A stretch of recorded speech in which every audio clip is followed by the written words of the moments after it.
Hello बच्चों, कैसे हो आप सब लोग। मैं उम्मीद करता हूँ आपकी तैयारी बहुत अच्छे से चल रही होगी। और आज हम लोग पढ़ेंगे डिटर्मिनेंट। ये डिटर्मिनेंट बहुत ही एक छोटा सा टॉपिक है। इसमें आप ध्यान रखना कि क्या क्या आपको पढ़ना है। और मैं उम्मीद करता हूँ कि अभी तक हमने क्या क्या कवर किया है। तो वेक्टर 3D कवर कर लिया है, उसके बाद मैथमेटिकल रीजनिंग और स्टैटिस्टिक्स कवर किया है, उसके जो क्वेश्चन एरिया अंडर कर्व भी कवर कर लिया है। तो आपके देखा जाए तो 5 क्वेश्चन का स्लॉट तैयार हो चुका है। अगले 5 क्वेश्चन में हम एंट्री करेंगे, जिसमें matrices, determinant, sequence series, binomial theorem. और उसके बाद देखा जाएगा कोई भी टॉपिक कर सकते हैं। तो ये 5-5 क्वेश्चन के बंच हैं, ये ध्यान रखिएगा। तो इसमें क्या है, डिटर्मिनेंट में क्या क्या हमें पढ़ना है। तो properties of determinant, minor cofactor, उसके बाद आपका डिटर्मिनेंट से इक्वेशन को कैसे सॉल्व करते हैं, जो कि एक इम्पॉर्टेंट पार्ट है। तो एक एक करके हम लोग देखते हैं। ये डिटर्मिनेंट बेसिकली मैट्रिक्स से आता है। मैट्रिसेज और डिटर्मिनेंट कॉमन टॉपिक होते हैं, एक ही टॉपिक होते हैं एक प्रकार से। तो इसमें बहुत सारी चीज़ें कॉमन हैं। जैसे अगर मैट्रिसेज की बात करें तो थोड़ा बहुत आप जानते भी होंगे, ए रेक्टेंगुलर अरेंजमेंट ऑफ नंबर्स और फंक्शंस, उसको कहते हैं मैट्रिक्स। और नंबर्स और फंक्शंस को एलिमेंट ऑफ द मैट्रिक्स कहा जाता है। अगर मैट्रिक्स में सिर्फ एक रो है तो उसको रो मैट्रिक्स, अगर सिर्फ एक कॉलम है तो कॉलम मैट्रिक्स, अगर मैट्रिक्स के सारे एलिमेंट्स जीरो हैं तो जीरो मैट्रिक्स, और अगर नंबर ऑफ रोज और नंबर ऑफ कॉलम्स सेम हैं तो स्क्वायर मैट्रिक्स। क्लियर। तो अब इसी स्क्वायर मैट्रिक्स का एक डिटर्मिनेंट वैल्यू होता है, जिसको निकालने के तरीके होते हैं। तो उसी का नाम है डिटर्मिनेंट। मतलब मैट्रिसेस क्या है, तो रेक्टेंगुलर अरेंजमेंट ऑफ नंबर्स और फंक्शंस। डिटर्मिनेंट क्या है, तो determinant is a value which uniquely associated with A square matrix. Point ध्यान रखिएगा, एक एक चीज़ हमें सीखना है ना। सबसे पहले आप मैट्रिसेस जानिए। तो मैट्रिक्स इज रेक्टेंगुलर, माने नंबर्स को अगर रेक्टेंगुलर फॉर्म में अरेंज करें तो उसको मैट्रिक्स कहते हैं। और जब अरेंजमेंट में नंबर ऑफ रोज और नंबर ऑफ कॉलम्स सेम हो जाएं तो उसको हम लोग स्क्वायर मैट्रिक्स कहते हैं। और स्क्वायर मैट्रिक्स से ही रिलेटेड आता है एक डिटर्मिनेंट। एक चीज़ और ध्यान रखिएगा इसमें कि जो m रोज़ और n कॉलम्स की मैट्रिक्स होती हैं उसके ऑर्डर को बोलते हैं m क्रॉस n।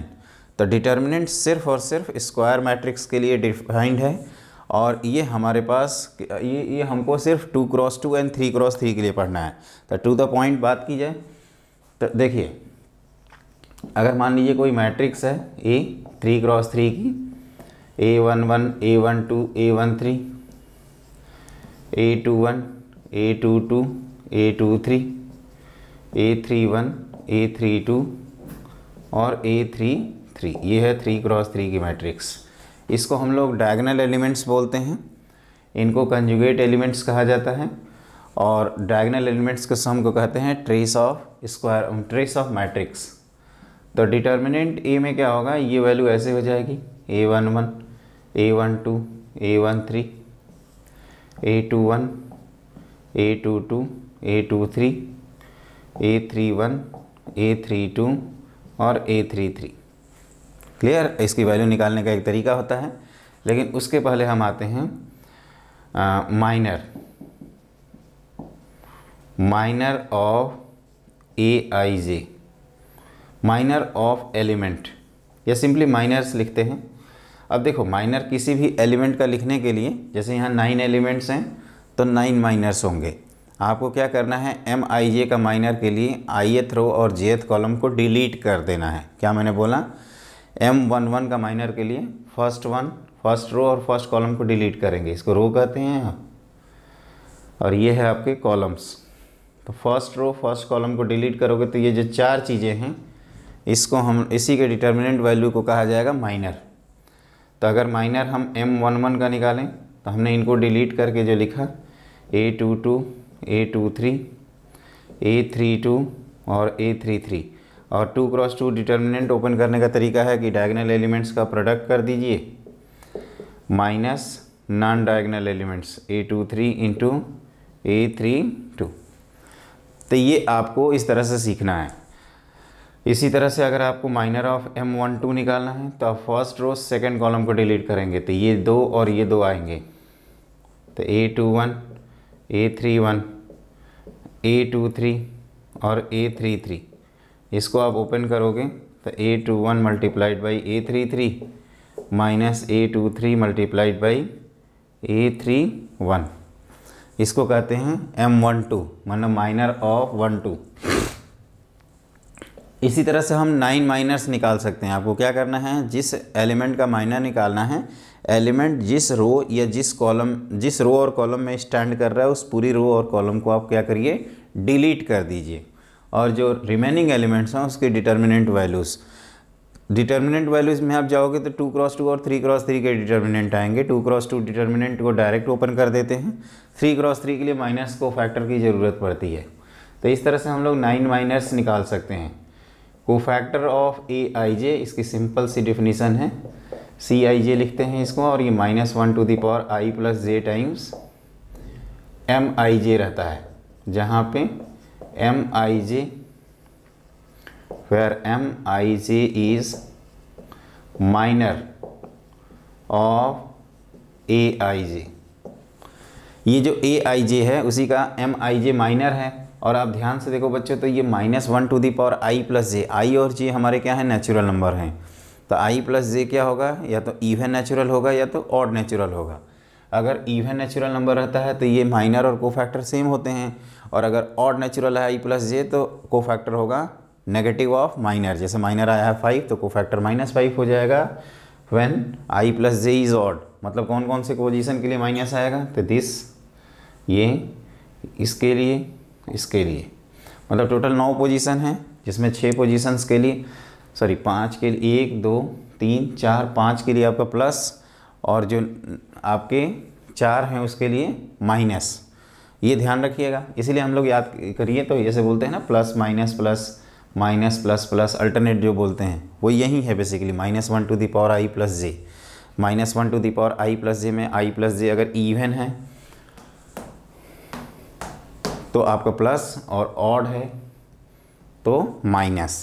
तो ये है इसका कोफैक्टर। जैसे यहाँ पे हम C11 की बात करें तो ये M11 के इक्वल ही होगा, लेकिन C12 की बात, ये -1 टाइम्स 1 2 होगा। ये हमने वैल्यू लिखी हुई है यहाँ पे, है ना। तो हमने अभी तक बताया है आपको minor and cofactor. Minor means minor of an element is the value of determinant of the elements form when deleting row and column in which element stand. जैसे M11 के लिए फर्स्ट रो फर्स्ट कॉलम के element delete करके जो remaining elements का determinant है उसी को माइनर कहते हैं। तो ऑर्डर 3 क्रॉस 3 में जब भी हम माइनर्स की बात करेंगे या कोफैक्टर्स की, तो वो 2 क्रॉस 2 के डिटर्मिनेंट इन्वॉल्व होंगे, और ऑर्डर 2 क्रॉस 2 में एक एक एलिमेंट इन्वॉल्व होगा। ऑर्डर 4 क्रॉस 4 में जो माइनर कोफैक्टर में 3 क्रॉस के डिटर्मिनेंट इन्वॉल्व होंगे, 3 क्रॉस 3 के। तो हमारे सिलेबस में सिर्फ और सिर्फ ऑर्डर 2 और ऑर्डर 3 के बारे में पढ़ना है। तो माइनर जहाँ तक सवाल है वो 2 क्रॉस 2 का ही मिलेगा। तो माइनर क्लियर हो गया, कोफैक्टर क्लियर हो गया, इसको अच्छे से एकदम नोट कर लीजिएगा। और इसके बाद लिखिए नेक्स्ट पॉइंट। देखो अगला होता है value of determinant. Value of determinant में ऑर्डर 2 और ऑर्डर 3 के डिटर्मिनेंट्स हमें पढ़ने हैं। तो जैसे ऑर्डर 2 में ये ABCD लिखा है तो इसकी वैल्यू हो जाएगी AD माइनस BC। और ऑर्डर 3 का डिटर्मिनेंट, जैसे ये A1 B1 C1 शॉर्ट में लिख देता हूँ, A2 B2 C2, A3 B3 C3। तो इसमें हम लोग क्या करते हैं, sum of product of elements multiplied by corresponding cofactor. मतलब इसको हम first row, second row, third row, या first column, second column, third column में 6 ऑप्शन में से किसी ऑप्शन से ब्रेक कर सकते हैं। आपको क्या करना है, element multiplied by corresponding cofactor. तो A1 टाइम्स, ये लोकेशन प्लस वाली है, तो B2 C3 minus B3 C2, और ये माइनस की लोकेशन है तो minus B1 times A2 C3 minus A3 C2, और plus C1 times A2 B3 minus A3 B2। ये ध्यान रखिएगा, ये आपका 3 क्रॉस 3 का डिटर्मिनेंट है और ये 2 क्रॉस 2 का है। तो इसी तरह से आपको हमेशा ओपन करना है। जैसे अगर हम आपसे पूछें कि आप इसकी वैल्यू बताओ, एक डिटर्मिनेंट मैं लिख देता हूँ, 1 2 3 -4 3 6 और 2 -7 9। इसको कैलकुलेट करिए और आंसर बताइए। सब लोग आराम से कैलकुलेट करो।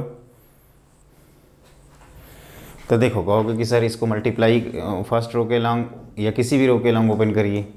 तो ये हो गया 9 27 +42 -2 टाइम्स -36 -12 और ये +3 टाइम्स 28 -6, तो ये हो गया आपका 9 और ये 6 और ये होता है 48 96 और प्लस ये होता है आपका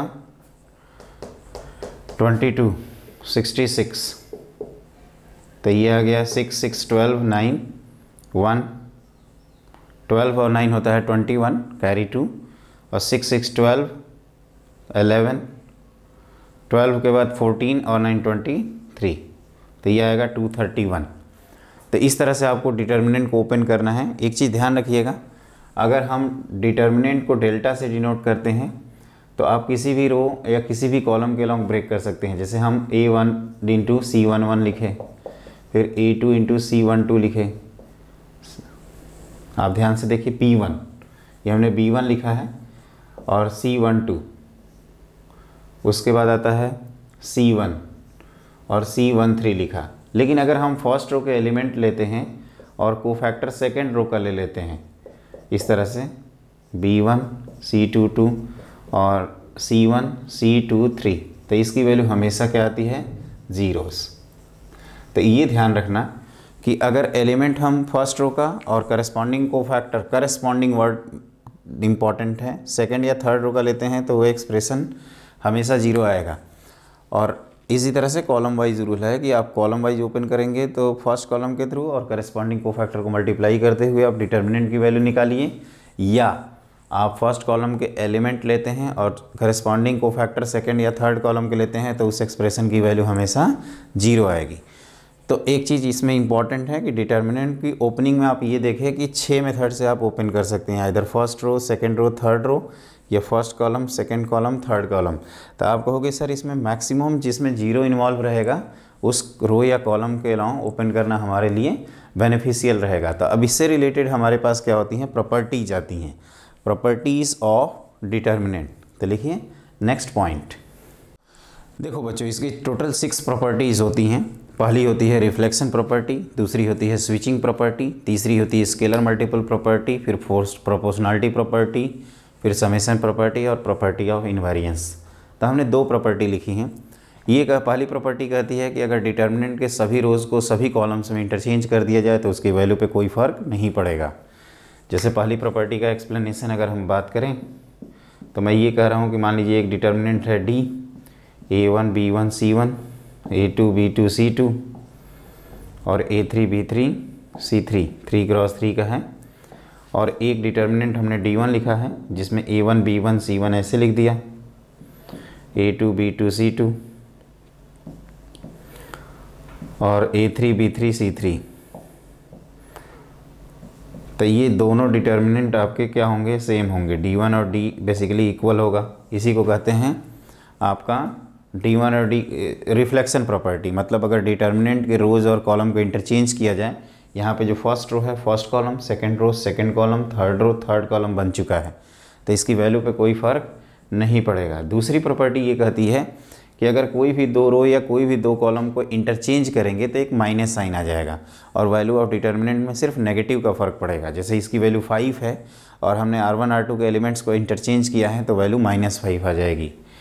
जैसे फॉर एग्ज़ाम्पल अगर A1 B1 C1, A2 B2 C2, A3 B3 C3, इसकी वैल्यू अगर 5 है तो अब हम R1 R2 को एक्सचेंज करेंगे तो A2 B2 C2, A1 B1 C1, A3 B3 C3। इसमें A3 B3 C3 अपनी लोकेशन पे ही है, ध्यान रखना।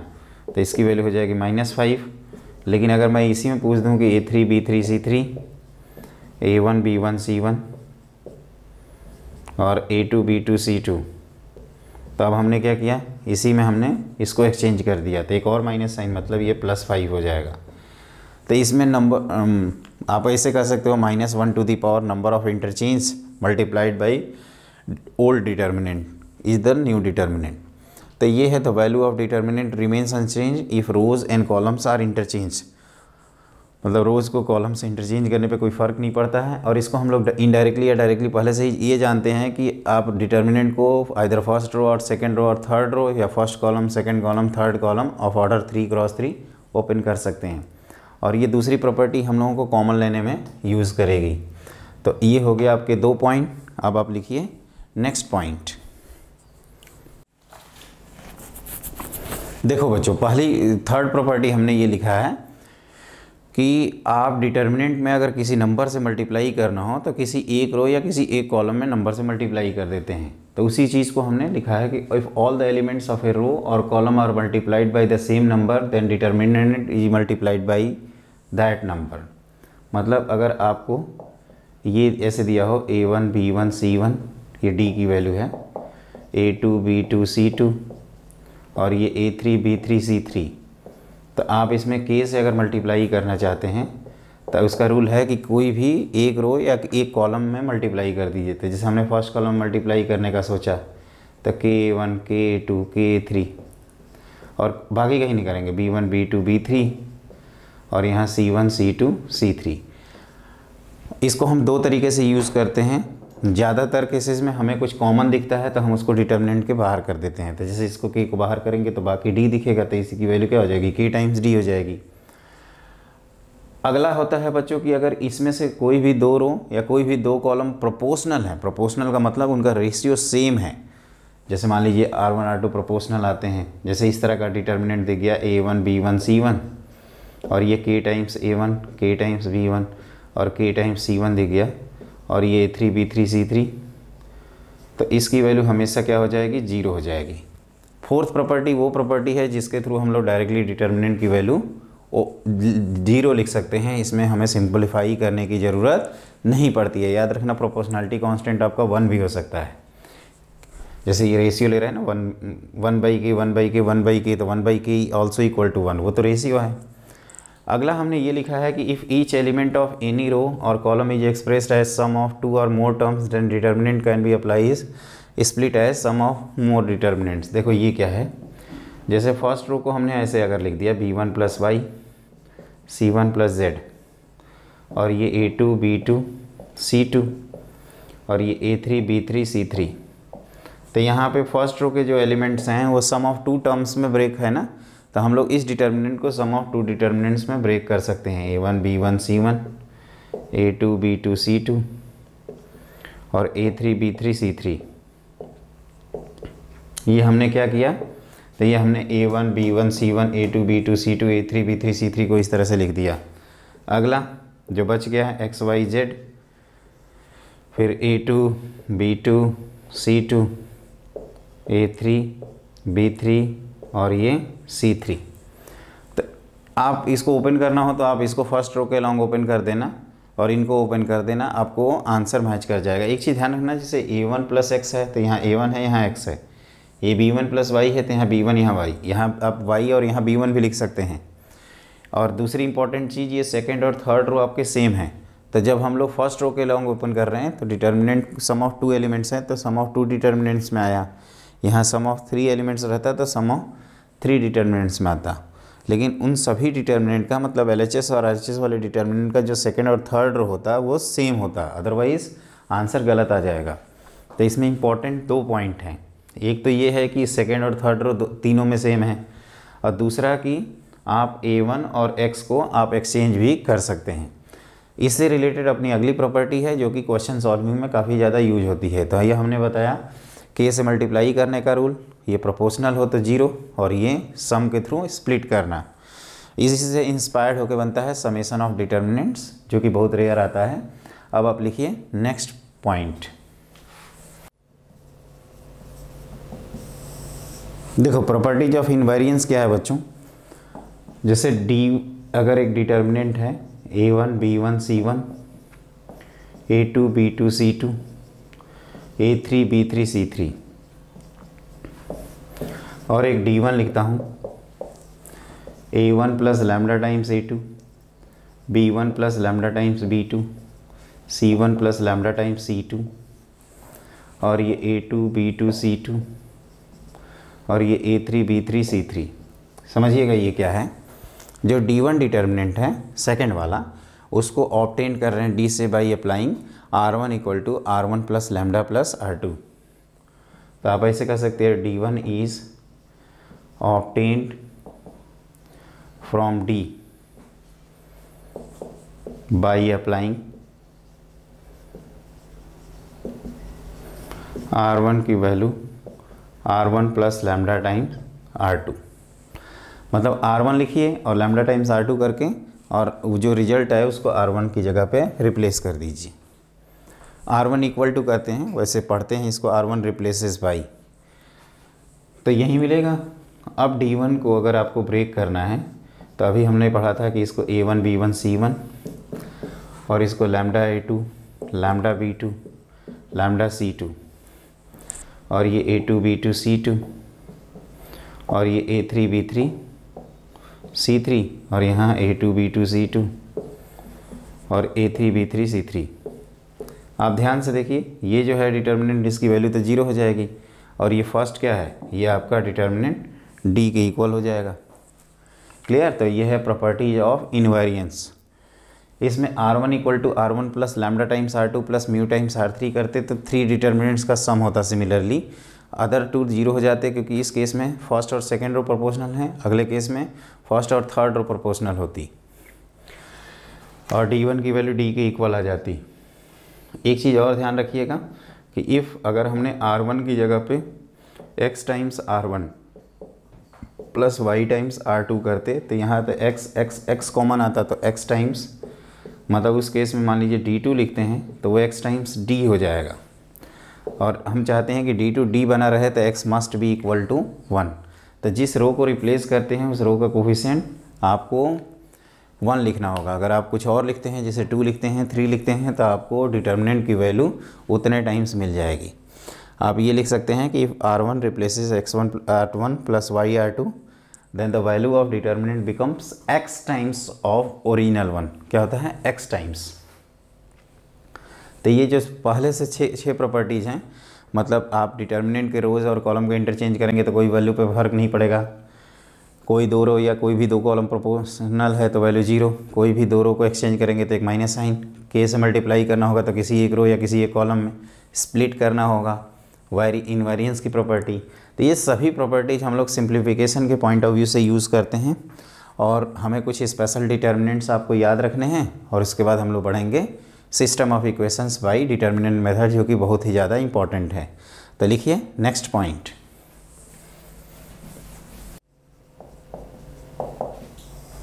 देखिए बच्चों, सम स्पेशल डिटर्मिनेंट्स, इसमें आपको 3-4 डिटर्मिनेंट आपको याद रखने होंगे। सबसे पहले 1 1 1 ABC A square B square C square है ना, इसकी वैल्यू होती है A माइनस बी। ये टाइम सेविंग के लिए आप याद रख सकते हैं B minus C minus A। Clear? इसका प्रूफ भी होता है। वैसे आप क्या करिए, R1 माइनस R3 और R2 माइनस R3 करके A minus C B minus C common लीजिए, ओपन करेंगे तुरंत आंसर आ जाएगा। 1 1 1 ABC A cube B cube C cube रहे, हमने 1 1 डिग्री बढ़ा दिया, तो ये टर्म आपके तीनों में रहता है। एक और आगे लिखेंगे A minus B B minus C minus A, और 1 1 डिग्री बढ़ाया है तो A plus B plus C। Similar इसका भी प्रूफ है। तीसरा 1 1 1 A square B square C square A cube B cube C cube, तो ये होता है A minus B minus C minus A, और हमने 2 में अलग अलग डिग्री बढ़ाई है तो AB plus BC plus CA। और फोर्थ होता है बच्चों, इसको साइक्लिक डिटर्मिनेंट कहते हैं, ABC लिख दिए, फिर BCA, थोड़ा दूर लिखते हैं इसको, BCA और CAB। इसको जब हम लोग ओपन करते हैं तो ये आता है 3ABC minus A cube minus B cube minus C cube, तो ये हो जाएगा माइनस कॉमन लेने पे A cube plus B cube plus C cube minus 3ABC, और इसका हमें फैक्टराइजेशन पता है, -1/2 times A plus B plus C, और यहाँ A माइनस B का whole square, B minus C का होल स्क्वायर और C माइनस A का होल स्क्वायर। इसको आप ऐसे भी लिख सकते हैं A plus B plus C times A square plus B square plus C square minus A B minus B C minus C A. Clear? Minus times A plus B plus C multiplied by A square plus B square plus C square minus A B minus B C minus C A.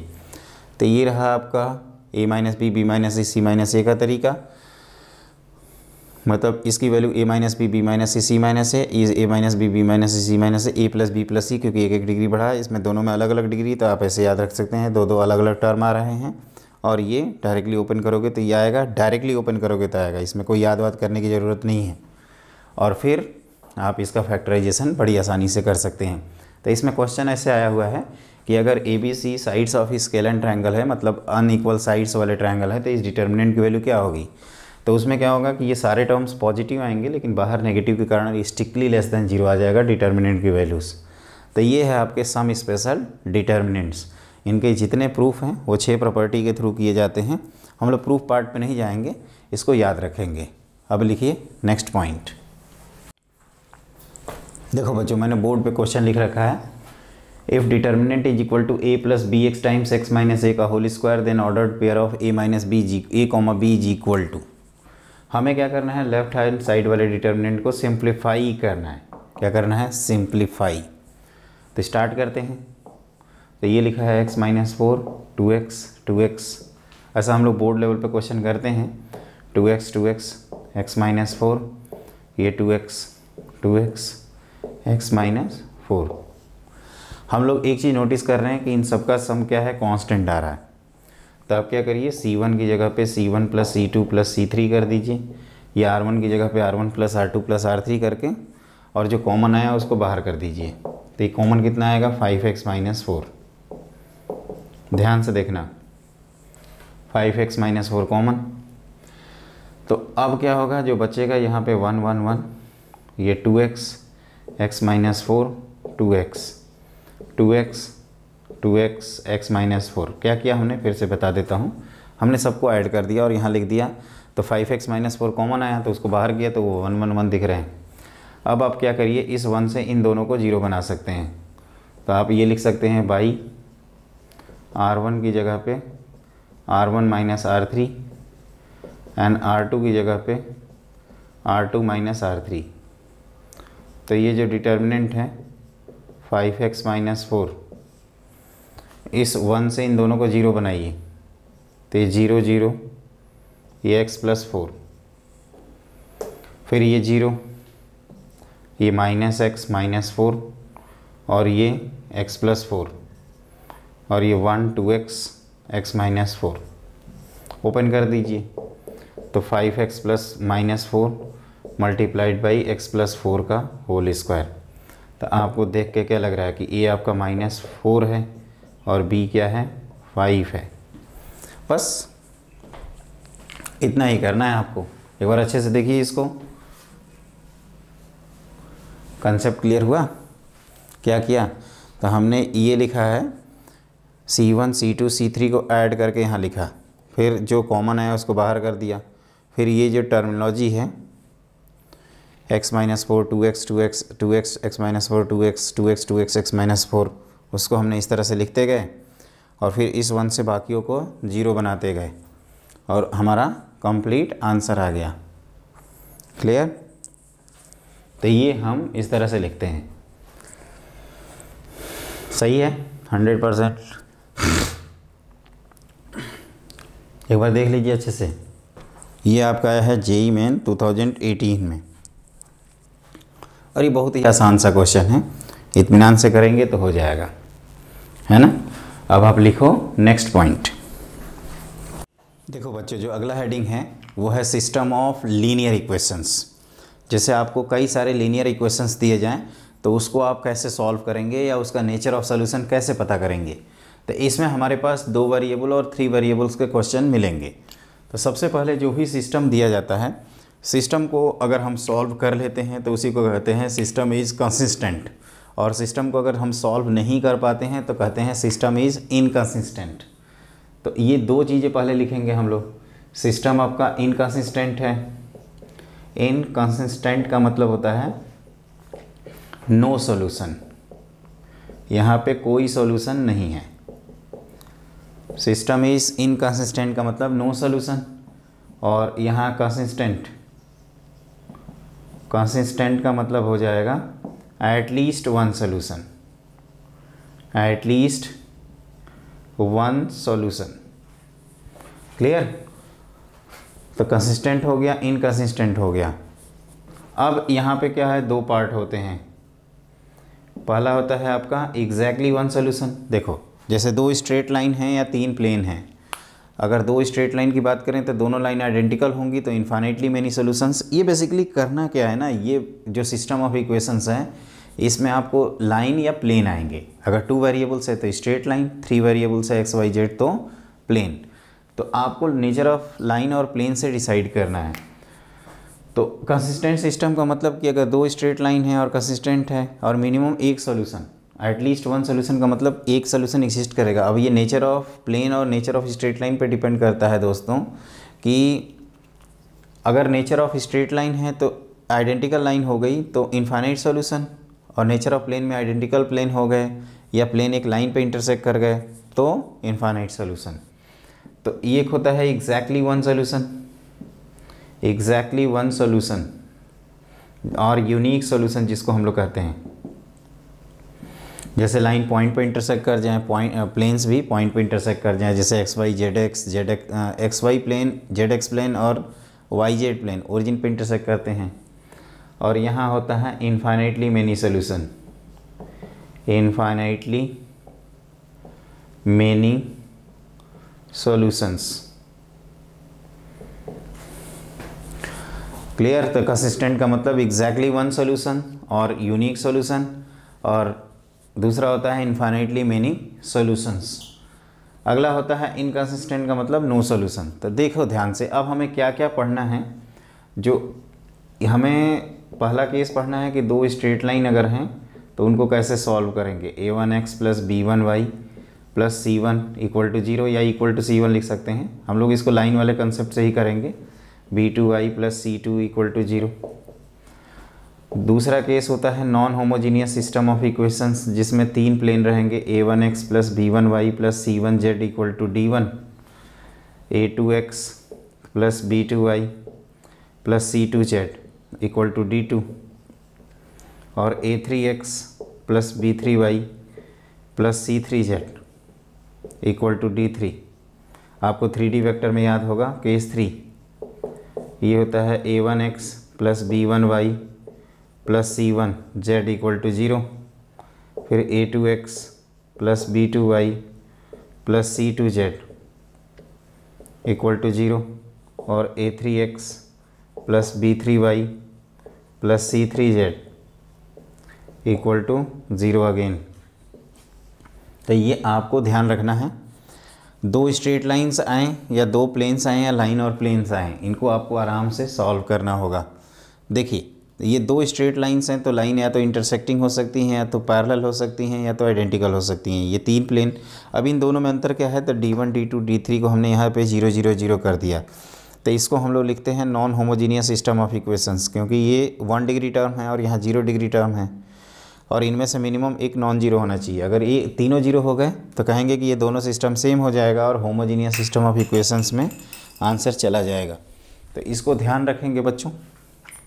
तो सबसे पहले हमने system of linear equations, तो आपको यही ध्यान रखना है कि एग्ज़ाम में क्वेश्चन इन तीनों में से है किसका। अगर इसका है तो एक मेथड, इसका है तो एक दूसरा मेथड, ये है तो एक तीसरा मेथड। ये सबसे आसान होता है और सबसे ज़्यादा तीसरा ही पूछा जाता है, क्योंकि इसमें एक डिटर्मिनेंट होता है, सिर्फ उसी के बारे में हम लोग डिस्कस करते हैं। तो सिस्टम ऑफ लीनियर इक्वेशंस के नेचर ऑफ सॉल्यूशंस में 3 आएंगे, इनफाइनाइट सॉल्यूशन, नो सॉल्यूशन और exactly one solution. Infinite solutions का मतलब बहुत सारे पॉइंट्स जो हैं वो मतलब जैसे दो लाइंस हैं तो बहुत सारे पॉइंट लाइन पे लाई कर रहे हैं, मतलब दोनों लाइन आइडेंटिकल हो चुकी हैं, तीनों प्लेन हैं तो लाइन पे इंटरसेक्ट कर रहे हैं। जैसे एज पे, एज बाइंडिंग से 3-4 प्लेन निकाल दो तो कहो कि वहीं एज लाइन ऑफ इंटरसेक्शन को ही हम लोग एज कह रहे हैं। तो ध्यान रखिएगा इसको। क्लियर? मेरे ख्याल से ये कुछ है नहीं, ये 3 लिखना, फिर हम एक एक केस को एक्सप्लेन करते हैं। तो लिखिए नेक्स्ट पॉइंट। तो देखो बच्चों, इसमें केस 1 है जब आपको दो वेरिएबल्स दिए जाते हैं। दो वेरिएबल्स का मतलब दो स्ट्रेट लाइंस रहेंगी। तो तीन पॉसिबिलिटीज़ हो सकती हैं, वो मैंने लिख रखा है। इस लाइन का स्लोप होता है -a1/b1 और y इंटरसेप्ट होता है -a1/b1 हो जाएगा स्लोप, और y इंटरसेप्ट कितना होगा, x को 0 कर दो तो -c1/b1। तो इसमें आपको ध्यान रखना है कि अगर लाइंस आपकी इंटरसेक्टिंग हैं तो इनके स्लोप अनइक्वल होंगे, a1/a2 not equal to b1/b2। और अगर लाइंस पैरेलल है तो slope equal, y intercept unequal, तो a1/a2 equal to b1/b2 equal to not equal to c1/c2। और अगर आपकी स्ट्रेट लाइंस दोनों आइडेंटिकल हैं, मतलब इनफाइनाइट सोल्यूशन अगर है, इसमें क्या है, एक पॉइंट है जो दोनों पे लाई कर रहा है। यहाँ पे क्या है, यहाँ पे आप कह सकते हो कि ये पैरेलल लाइंस है, यहाँ पे स्लोप इक्वल और y इंटरसेप्ट अनइक्वल है, a1/a2 equal to b1/b2 not equal to c1/c2। और यहाँ पे क्या है, आप कह सकते हो कि a1/a2 equal to b1/b2 equal to c1/c2। यहाँ पे स्लोप आपके इक्वल हैं और y इंटरसेप्ट भी इक्वल है।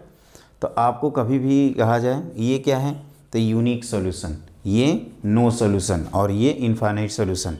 टू वेरिएबल्स के केस में अगर मैं कहता हूँ कि यूनिक सॉल्यूशन लाई कर रहा है, मतलब दोनों लाइनों का स्लोप अनइक्वल कर देंगे। टू वेरिएबल्स के केस में नो सॉल्यूशन कह रहे हैं, मतलब a1/a2 equal to b1/b2 not equal to c1/c2। और इस पे बेस कई बार क्वेश्चन भी आए हैं। और तीन वेरिएबल्स में कहा जाए कि दोनों लाइन आइडेंटिकल हैं या इनफाइनाइट सॉल्यूशन है, तो क्या करोगे, a1/a2 equal to b1/b2 equal to c1/c2 कर दोगे। तो बस इतना, इसको बिना डिटर्मिनेंट के ही कर लेते हैं।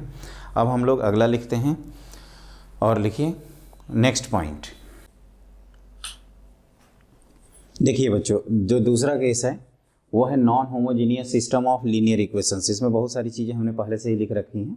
जैसे कि मैं आपको एक्सप्लेन कर रहा था कि यहाँ पे तीन प्लेन होंगे, a1x plus b1y plus c1z equal to d1, a2x plus b2y plus c2z equal to d2, और सिमिलरली थर्ड।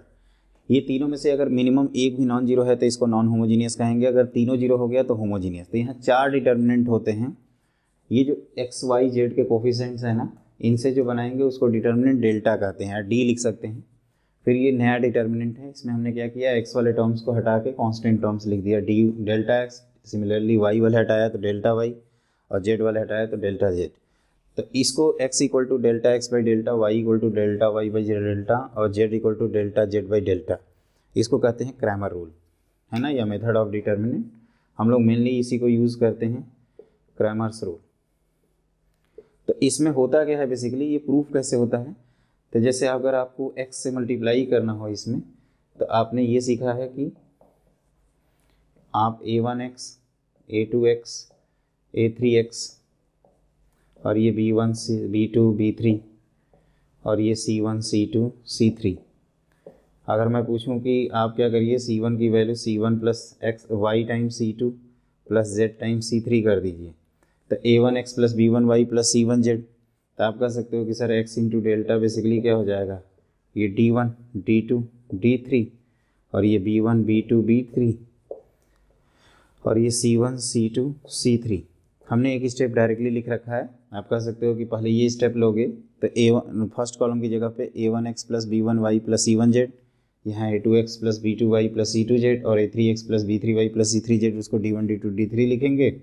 और ये b1 b2 b3 c1 c2 c3, ये आपका क्या है, ध्यान से देखिए। तो ये डेल्टा ऑफ x है जो कि नया डिटर्मिनेंट है। तो यहीं से आपका आंसर आ जाता है। मैं ऊपर वाला पार्ट मिटाऊंगा। देखो, सबसे पहले रिप्रेजेंटेशन, फिर ये चार वैल्यूज़।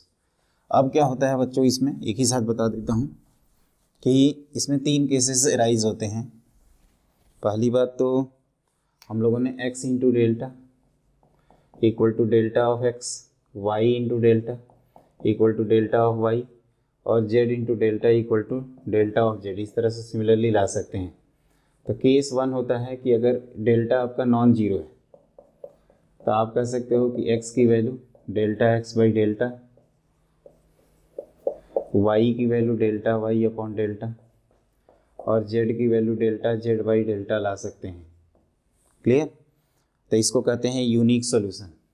अब क्या होता है कि अगर दूसरा केस होता है कि अगर डेल्टा की वैल्यू जीरो हो गई, तो ये LHS तीनों जीरो हो जाएंगे, और RHS में से अगर कोई भी नॉन जीरो नंबर आता है तो कॉन्ट्रडिक्शन अराइज हो जाएगा। एंड एट लीस्ट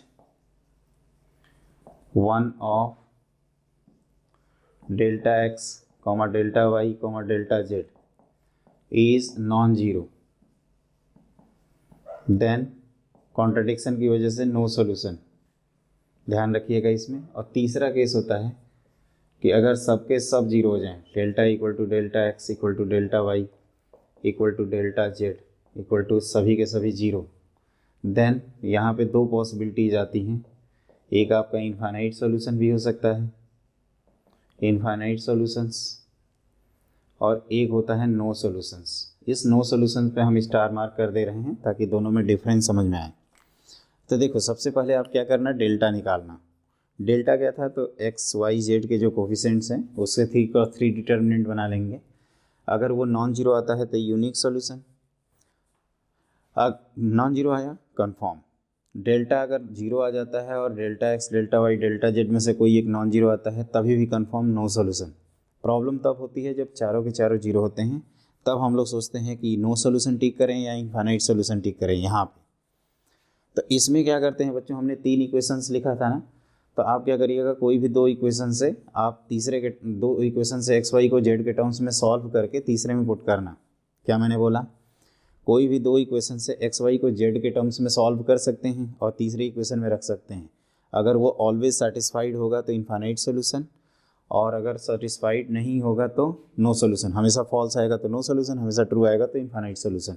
कई स्टूडेंट पूछते हैं सर एक ही वैल्यू आई तो वो एक वैल्यू बच्चों इस केस में आती है, यूनिक सॉल्यूशन के केस में। ये तो कॉमन सेंस है ना कि हम 2 इक्वेशन से 2 वेरिएबल की वैल्यू तीसरे वेरिएबल के टर्म्स में निकाल लेंगे और एक इक्वेशन में रख देंगे।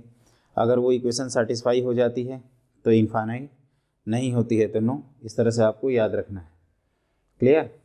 तो x into delta equal to delta of x, y into delta equal to delta of y, z into delta equal to delta of Z.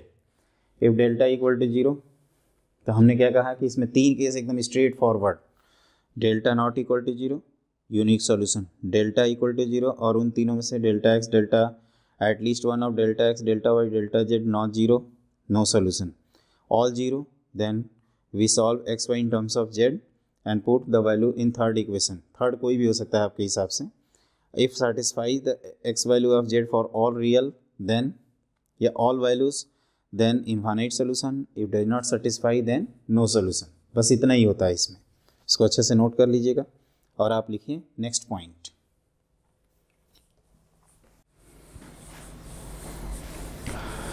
देखो नेक्स्ट क्वेश्चन है, नेक्स्ट सेक्शन है आपका homogeneous system of linear equations, जिसमें a1x plus b1y plus c1z equal to zero, a2x plus b2y plus c2z equal to zero, a3x plus b3y plus c3z equal to zero.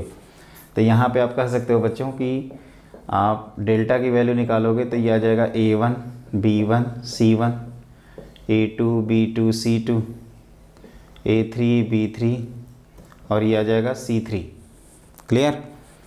ये है आपका delta a1 b1 c1, a2 b2 c2, a3 b3 c3। अब हम लोग क्या करेंगे इसके बाद, तो इसके बाद हम लोग करेंगे, आप ये भी कह सकते हो कि delta x delta y delta z, ये तीनों वैल्यू जिस हिसाब से हम लोग पिछला केस पढ़े थे वैल्यू क्या हो जाएगी जीरो। और x equal to zero, y equal to zero, z equal to zero, इसका आंसर तो हमेशा है, चाहे a b c कुछ भी होता रहे, a1 b1 c1, a2 b2 c2, a3 b3 c3 कुछ भी होता रहे, x y z always satisfy x y z equal to zero, x equal to zero, y equal to zero, z equal to zero, always satisfy the given system of equations. तो इसमें no solution का part exist नहीं करता। No solution वहाँ पे 2 बार आया था ना, एक तो डेल्टा जीरो और उन तीनों में से एक नॉन जीरो हो, और एक बार चारों जीरो हो और सेटिस्फाई ना करे।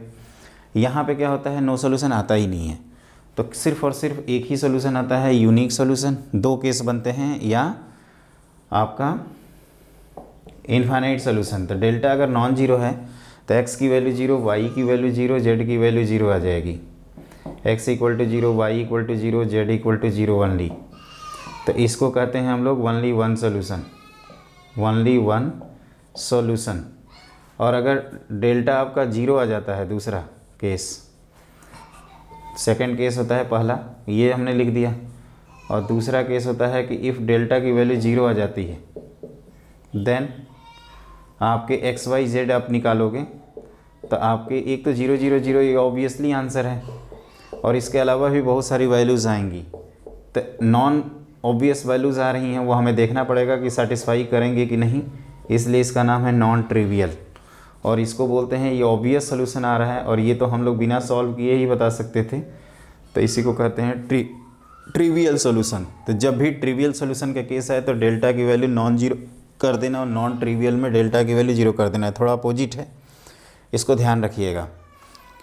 हमने ये कहा कि यहाँ पे नो सोल्यूशन का केस एग्जिस्ट नहीं करता। आप पूछ सकते हो क्यों, तो कहोगे कि सर x = 0, y = 0, z = 0 जब हमेशा सेटिस्फाई कर रहा है तो नो सोल्यूशन कैसे आएगा। एक तो हमेशा लिख रहे हैं, इनकंसिस्टेंट तो तब होता है ना जब आपका सिस्टम का सोल्यूशन एग्जिस्ट नहीं करता। तो ये रहा बच्चों होमोजीनियस सिस्टम ऑफ इक्वेशंस। इसमें नॉन ट्रिवियल ट्रिवियल के टर्म आएंगे, उसको आपको हमेशा याद रखना होगा। अब आप लिखिए नेक्स्ट पॉइंट।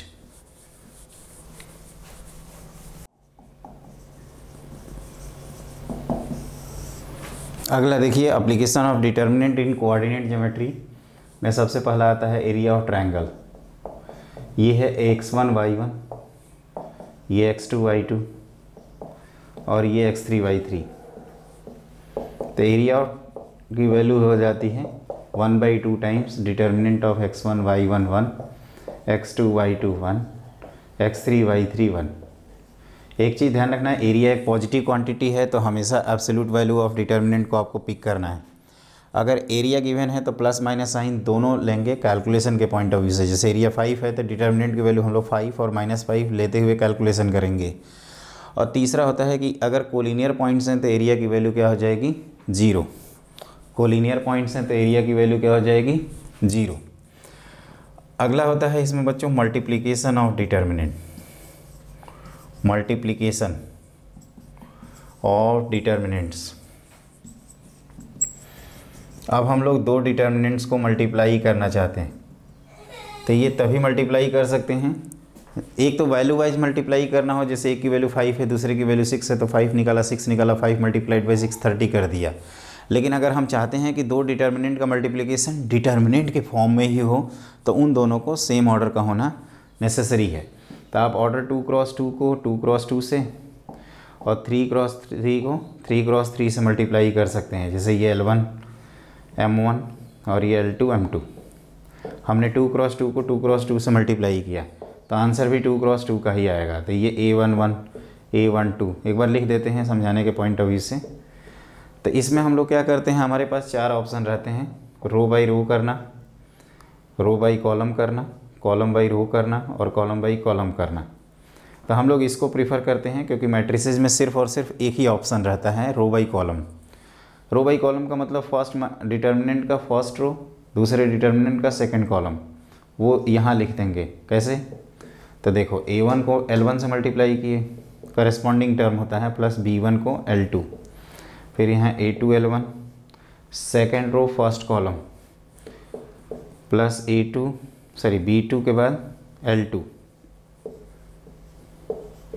फिर यहाँ 1 2 मतलब फर्स्ट रो सेकंड कॉलम, तो A1 M1 और यहाँ B1 M2 और यहाँ A2, यहाँ देखिए ध्यान से A2 M1 और B2 M2। Clear, A1 L1 plus B1 L2, A1 L1 plus B1 L2 और A2 L1 plus B2 L2, A1 M1 B1 M2, A2 M1 B2 M2। इस तरह से आपको ध्यान रखना है multiplication of determinants. Clear, multiplication of determinants कैसे किया हमने, तो हमने कहा कि ये आप लोकेशंस लिख दो क्योंकि ऑर्डर 2×2 को 2×2 से मल्टीप्लाई करोगे तो 2×2 ही आएगा ना। अगर हम 3×3 को 3×3 से मल्टीप्लाई करेंगे तो यहाँ 3×3 मतलब 9 एलिमेंट्स लिखते, और जैसे ऑर्डर 2 के लिए मल्टीप्लाई कर रहे हैं उसी तरह से ऑर्डर 3 के लिए मल्टीप्लिकेशन होता है। आप रो बाई कॉलम का मतलब रो और कॉलम पिक करना है। जैसे 1 1 है तो फर्स्ट रो फर्स्ट कॉलम को करस्पॉन्डिंगली मल्टीप्लाई करके यहाँ लिख दिया। फिर ये 2 1 है मतलब सेकेंड रो फर्स्ट कॉलम, फिर ये 1 2 है तो फर्स्ट रो सेकेंड कॉलम, ये 2 2 है तो first second row second column मतलब A2 M1 और B2 M2। ये आपको यहाँ पे लिखते जाना है ना। और इस बात को आपको हमेशा याद रखना होगा, मल्टीप्लिकेशन ऑफ डिटर्मिनेंट्स। क्लियर, याद रखोगे इसको, क्या याद रखोगे, कहोगे कि सर हम ये याद रखेंगे कि आप रो बाई कॉलम सिखा रहे हैं और इसमें मल्टीप्लिकेशन करते समय पेशेंस रखना होगा, और आप ये भी ध्यान रखेंगे कि आपको इससे ये नहीं, इससे ये स्प्लिट करने आना चाहिए। तो देखो वो कैसे करते हैं वो मैं बता देता हूँ, उसको थोड़ा ध्यान देना। अब इसको हम स्प्लिट करना चाहते हैं तो ऑर्डर 2 क्रॉस 2 को ब्रेक करेंगे तो 2 क्रॉस 2 ऑर्डर में ब्रेक होगा। पहले तो ये सिमेट्री वाइज लिखिएगा, जैसे A1 L1 B1 A1 B1 A2 B2 A1 B1 A2 B2। तो आप ये जो है 1 1 होता है ना, तो फर्स्ट रो फर्स्ट कॉलम, ये तो समझ में आ गया होगा कि इसमें A B और LM करके 2 टर्म है, तो एक में AB लिखेंगे एक में LM। तो A1 लिखा, L1 अटैच्ड है, फिर B1 लिखा तो यहाँ L2। इसको देख, ये स्टार्टिंग पॉइंट है A1 B1 और यहाँ L1 L2। अब क्या करेंगे, बाकी पोजीशन फिलअप कर देंगे। अब जैसे ये है 2 1 सेकेंड रो फर्स्ट कॉलम, तो L1 के साथ A2 अटैच्ड है, फिर यहाँ B2 है, फिर यहाँ M1 M2। क्लियर? इस तरह से आपका काम हो जाएगा, इसको ध्यान रखिएगा। क्लियर?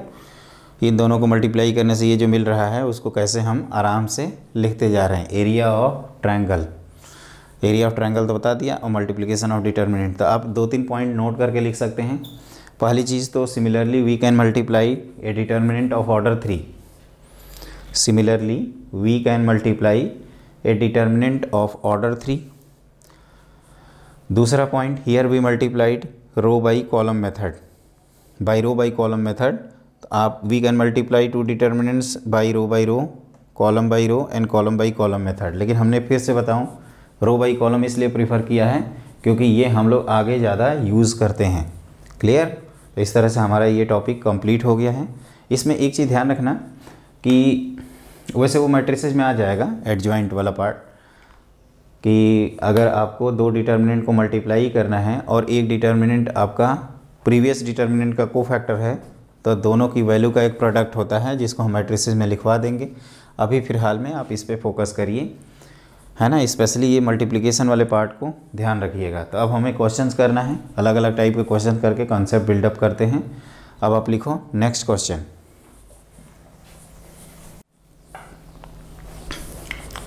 देखिए बच्चों, अगला क्वेश्चन हमने बोर्ड पे लिख रखा है, if alpha beta not equal to 0, है ना, अल्फ़ा बीटा आपके 0 नहीं हो सकते। एफ एन की वैल्यू है अल्फ़ा की पावर n प्लस बीटा की पावर n, और एक ही डिटर्मिनेंट है जिसकी वैल्यू ये दी हुई है। आपको क्या करना है, k की वैल्यू बतानी है। तो एक तो तरीका होता है कि हम लोग F1 F2 F3 को वैल्यू लिख दें, और अल्फ़ा बीटा नॉन जीरो है तो कोई भी 1 और 2 पुट कर दें, या 1 और 2 के अलावा भी आप जैसे एक अल्फ़ा की वैल्यू 2 और बीटा की वैल्यू 3 पुट कर सकते हैं, या 0 के अलावा कोई भी नंबर पुट कर सकते हैं, जैसे एक को 1 एक को 2 और एक को -1 पुट कर दें, इस तरह से कर सकते हैं। दूसरा ये है आपका तरीका कि आप ध्यान से देखो तो ये डिटर्मिनेंट जो भी लिखा है डेल्टा या डी, इस सब को लिखोगे आप तो 1 प्लस F1 क्या हो जाएगा, तो अल्फ़ा प्लस बीटा, ये हो जाएगा आपका 1 plus alpha square beta square. इसी तरह से सबको ब्रेक कर दो, ये 3 को आप 1 प्लस 1 प्लस 1 लिख सकते हैं बस सिमेट्री मेंटेन के लिए। Alpha plus beta alpha square plus beta square, यहाँ 1 plus alpha square beta square, ये 1 plus alpha cube beta cube, ये 1 plus alpha cube beta cube, और ये 1 प्लस अल्फ़ा की पावर 4 प्लस बीटा की पावर 4। क्लियर? अब आप क्या करिए, ये प्रोडक्ट ऑफ 2 डिटर्मिनेंट्स में इसको ब्रेक करना है, प्रोडक्ट ऑफ 2 डिटर्मिनेंट्स में इसको ब्रेक करना है। तो अब हम लोग क्या करेंगे, ध्यान से देखना। जैसे हमने ये बताया था कि ये 1 1 1 और ये 1 1 1 लिख दिए ताकि 3 टाइम्स हो। इसको, ये कौन सी लोकेशन होती है बच्चों, तो आप कहोगे सर ये होती है 2 1, तो सेकेंड रो फर्स्ट कॉलम को मल्टीप्लाई करो, तो 1 1 1 ऑलरेडी है तो 1 अल्फ़ा बीटा, और यहाँ similarly 1 alpha square beta square. फिर यहाँ देखिए ये कौन सी लोकेशन है 1 2, तो फर्स्ट रो ऑलरेडी लिखा जा चुका है तो 1 अल्फ़ा बीटा लिख दोगे, और ये 1 अल्फ़ा स्क्वायर बीटा स्क्वायर। आप पाओगे कि ये दोनों डिटर्मिनेंट सेम है, ये दोनों डिटर्मिनेंट सेम है, और इसकी वैल्यू हो जाएगी 1 1 1 1 alpha beta 1 square alpha square beta square. इसकी वैल्यू मैंने याद करवाया था, ये हमने लिखवाया था 1 माइनस अल्फ़ा 1 माइनस बीटा और अल्फ़ा माइनस बीटा का whole square, A minus B minus C minus A का होल स्क्वायर। याद करिए, तो आप इससे रिलेट करोगे तो आपको के की वैल्यू क्या मिल जाएगी, डायरेक्टली 1 के इक्वल। ध्यान रखिएगा के इज़ 1। लेकिन ये तब हो पाएगा जब आपको रिजल्ट याद रहेगा। आपको सम इम्पॉर्टेंट डिटर्मिनेंट हमने याद करवाया था बच्चों अभी थोड़ी देर पहले, आप उसको अगर देखोगे तो बहुत आसानी से आपको चीज़ें याद हो जाएंगी। तो इसमें हमने क्या किया है, सिंपली वैल्यू रखा है, स्प्लिट कर दिया है। सिंपली वैल्यू रखें और स्प्लिट कर दिए, और कुछ भी नहीं करना है इसमें। Okay, clear. अब आप लिखिए नेक्स्ट क्वेश्चन। थ्योरी ख़त्म हो चुकी है, अब हम क्वेश्चन कर लेते हैं एक दो, उससे हमें कॉन्फिडेंस कंफर्म हो जाएगा और इसी तरह के सारे क्वेश्चंस बनेंगे आपके। तो लिखिए नेक्स्ट पॉइंट।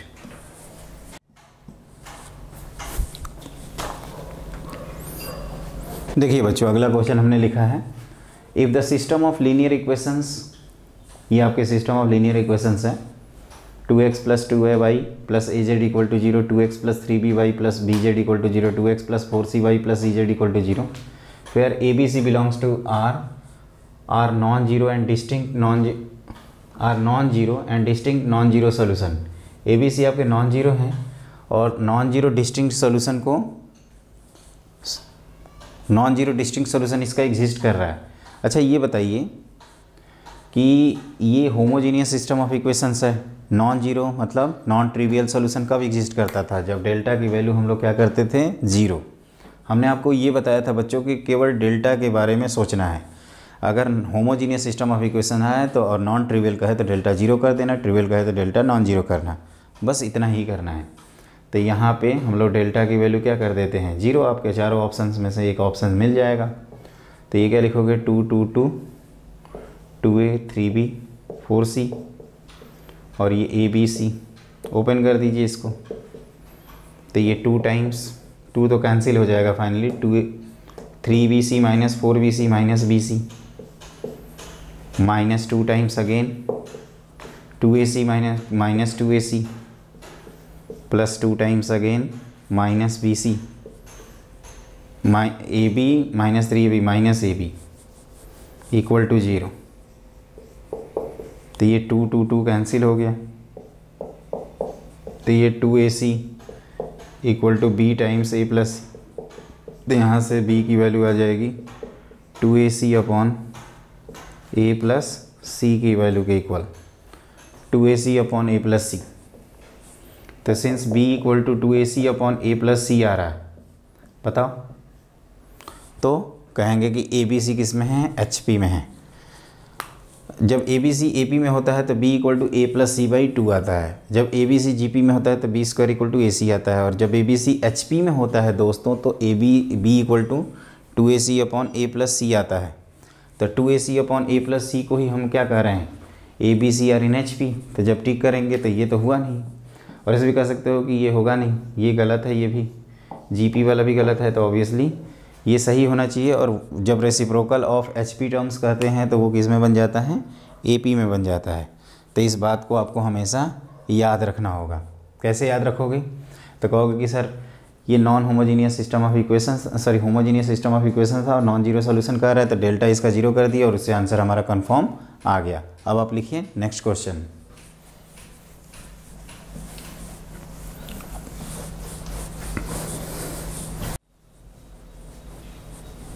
देखो, if the system of equations x + y x + ky + 3z = 0, 3x + ky - 2z = 0, 2x + 4y - 3z = 0 has a non zero solution, ये कोई नॉन जीरो सोल्यूशन है, देन xz अपॉन y² की value पूछ रहा है। Non, ये पहले हम पूछेंगे कि ये 2 वेरिएबल्स है या 3 वेरिएबल्स है, तो आप कहोगे 3 वेरिएबल्स है। होमोजीनियस है या नॉन होमोजीनियस है, तो आप 0 0 देख के तुरंत कह देंगे होमोजीनियस। नॉन जीरो मतलब नॉन ट्रिवियल, मतलब डेल्टा की वैल्यू जीरो करके हम क्या निकाल लेंगे, के। लेकिन लकीली इस क्वेश्चन में के निकालने की कोई ज़रूरत नहीं है। क्यों, क्योंकि आपको x y in terms of z solve कर लेना है और उसको यहाँ पे पुट कर देना है। अगर आप के निकालोगे भी तो उससे कोई फ़र्क नहीं पड़ेगा। तो देखिए, अगर हम नंबरिंग कर दें 1, इसको 2 और इसको 3, तो आप क्या करिए, फ्रॉम 1 - 2 कर दीजिए। तो 1 माइनस 2 करेंगे तो ये -2x plus 5z equal to 0। x को इन टर्म्स ऑफ z निकालना चाहते हैं तो दिस इज 5z अपॉन 2। अब x को यहाँ पुट कर देते हैं फ्रॉम 3, तो ये 2x की वैल्यू बच्चों आ गई 5z, तो 5z plus 4y minus 3z equal to 0। तो y की वैल्यू देखो ध्यान से, तो माइनस y की वैल्यू आ रही है माइनस कितना आ रही है देखो, -2z अपॉन 4 मतलब -z/2। अब वैल्यू रख देते हैं, hence xz upon y square पूछ रहा है, तो x आपने लाया है 5z upon 2 into z upon y square मतलब z²/4। तो ये आ गया आपका 10 के इक्वल। एक्स वाई जेड अगर नॉन जीरो है तो जेड भी नॉन जीरो है, तो इससे हमारा आंसर कंफर्म हो गया। वैसे अगर आप k की वैल्यू अगर पूछे कि k की वैल्यू कितना होगा, तो for values of k delta की वैल्यू 0 करके हम लोग k की वैल्यू कैलकुलेट कर लेंगे। डेल्टा 0 का मतलब कोफिशिएंट 0, तो उससे हमारे रेशियो पे कोई फ़र्क नहीं पड़ेगा। ऐसे क्वेश्चन में हम प्रायोरिटी रखते हैं कि x को इन टर्म्स ऑफ x को इन टर्म्स ऑफ z, y को इन टर्म्स ऑफ z सॉल्व करके यहाँ पे वैल्यू पुट कर दें, क्योंकि ये रेशियो देख रहे हैं कांस्टेंट आ रही है, इसका मतलब x y z पे डिपेंड नहीं कर रहा है। कई स्टूडेंट ये भी करते हैं कि z को 1 लेते हुए क्वेश्चन सॉल्व कर लेते हैं, कहते हैं कि सर रेशियो है तो z की वैल्यू 1 लेते हुए आप क्वेश्चन सॉल्व कर लीजिए, वो भी 100% सही है। लेकिन हम कहेंगे कि इसको नॉर्मली आप इसी मेथड से करना। जब ये k है, मान लीजिए यहाँ 2k रहता तो इसमें हम लोग 2 से मल्टीप्लाई करके सब्ट्रैक्ट करते, तो एक आप x in terms of z निकाला, y in terms of z दूसरे से आ गया, वैल्यू पुट कर दिया, आंसर आ गया। तो ये आप ध्यान रखिएगा, है ना। ये बहुत ही आसान सा क्वेश्चन है, लेकिन इसमें ध्यान रखना होगा कि क्या करना है। कभी कभी हम ध्यान नहीं रखते हैं और चीज़ें गलत हो जाती हैं। तो आंसर नंबर 1। एक क्वेश्चन और करते हैं और इसके बाद इस चैप्टर को वाइंड अप करते हैं। और इसके अलावा आप प्रीवियस ईयर्स के क्वेश्चन कर लेना बच्चों, 2018, 19, 20 के। तो लिखिए नेक्स्ट क्वेश्चन। देखिए बच्चों, जो अगला क्वेश्चन है, let S be the set of distinct values of B for which the system of equation has no solution. सबसे पहले वेरिएबल्स कितने हैं, तो आप कहोगे 3। होमोजीनियस, नॉन होमोजीनियस, तो 1 दिखा रहा है, नॉन होमोजीनियस। नो सॉल्यूशन के लिए हम लोग पढ़े थे कि यहाँ पे डेल्टा की वैल्यू क्या होती है, 0 दोनों केस में। तो ये 1 1 1 1 A1 AB1 इक्वल टू 0। इसको ओपन करते हैं तो 1 times A minus B minus 1 times 1 minus A plus 1 times B minus A square equal to 0। तो आप इसको ओपन करोगे तो A minus B minus 1 plus A plus B minus A square equal to 0। तो ये B कैंसिल हो गया, तो ये आ गया A माइनस 1 का होल स्क्वायर इक्वल टू 0। तो A की वैल्यू आ रही है 1 के इक्वल। मतलब हमें वैल्यू ऑफ B पूछा जा रहा है और ये आ रहा है A की वैल्यू 1। तो अब ये तीनों प्लेन को अगर देखें अच्छे से, ये प्लेन की इक्वेशंस होती हैं, इतना तो हमें पता ही है। तो ये A इक्वल टू 1 के लिए x plus y plus z equal to 1, ये भी x plus y plus z equal to 1, identical plane. और ये x plus b y plus z equal to 0। अगर हम b की वैल्यू 1 कर देते हैं तो नो सॉल्यूशन आएगा, क्योंकि फर्स्ट और थर्ड प्लेन एक दूसरे को, या सेकंड और थर्ड एक दूसरे को कॉन्ट्राडिक्ट करेंगे। x plus y plus z एक जगह 1 एक जगह 0 नहीं हो सकता। और b की वैल्यू नॉट इक्वल टू 1 करते हैं तो ये तो दोनों आइडेंटिकल प्लेन हैं, तो b अगर 1 के इक्वल नहीं है तो ये क्या होगा, इस तरह से कुछ बनेगा डायग्राम। ध्यान से देखना, दो आइडेंटिकल हो चुके हैं तो ऐसे बनेगा। ये P1 P2 तो सेम ही है और ये P3, तो ये इनफाइनाइट सोल्यूशन का सिंबल है। Infinite solution, line of intersection जिसको कहते हैं, इनफाइनाइट सोल्यूशन। लेकिन आपसे कह रहा है कि नो सोल्यूशन, तो सिर्फ और सिर्फ b की वैल्यू 1 आ रही है, और b की वैल्यू 1 आने का मतलब कि सिंगलटन सेट ओनली। तो इसमें हमने क्या किया है बच्चों, हमने आपको बताया था कि जब डेल्टा 0 आए तो आपको क्रॉस चेक करना पड़ेगा, क्योंकि नो सोल्यूशन हमने 2 जगह लिखा था। एक जब चारों 0 होते हैं और एक जब आपका डेल्टा 0 और उन तीनों में से एक नॉन 0 होता है। तो यहाँ पे हमने क्या किया है, ध्यान से सुनिएगा, एक एक करके इम्पॉर्टेंट है और अच्छे से सुनिएगा।